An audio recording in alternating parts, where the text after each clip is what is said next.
देखो, ज्वालामुखी क्या होता है कि धरती के अंदर का जो मैग्मा होता है वो बाहर धरातल पर फूट पड़ता है, इसको कहते हैं ज्वालामुखी।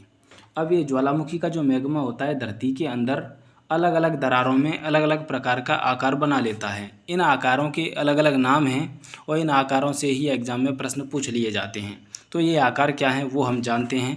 तो देखिए, जब आपके कौन क्या होता है यानी वॉल्केनिक कौन क्या होता है, पहले तो ये जानिए कि वॉल्केनिक कौन क्या होता है। तो वॉल्केनिक कौन क्या होता है कि जब आपके लावा ऊपर आता है तो एक शंकु के आकार का, ऊपर जब फटता है ना, लावा ऊपर फटता है धरती पर तो एक शंकु के आकार का इस प्रकार का स्ट्रक्चर बन जाता है, तो इसको बोलते हैं कौन बोलते हैं। दूसरी चीज़ है आपके सिल।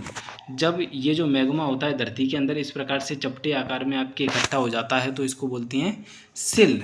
और वहीं आपके बैथोलित क्या होता है कि ये जो आपके मैग्मा होता है एक भारी मात्रा में इकट्ठा रहता है तो इसको बोलते हैं बैथोलित, यानी बहुत बड़ी मात्रा में स्टोरेज रहता है तो इसको बोलते हैं बैथोलिस। और वहीं आपके लेकोलिथ क्या होता है, तो इस प्रकार की बड़ी आकृतियाँ होती हैं जो धरती के धरातल से थोड़ा सा नीचे आपके इकट्ठी हो जाती है तो इनको बोलते हैं लेकोलिथ। वहीं आपके डाइक क्या होता है, जब मान के चलो इस प्रकार से देखो ये दरार है, इस प्रकार से इस दरार से होते हुए आपके ये जो मैग्मा है ऊपर उठता है तो यहाँ आपके दूसरी शाखा जो निकल आती है इसको बोलते हैं आपके डाइक। और फ्लो क्या कहते हैं, जब ये लावा धरती पर आपके बहता है तो इसको कहते हैं फ्लो।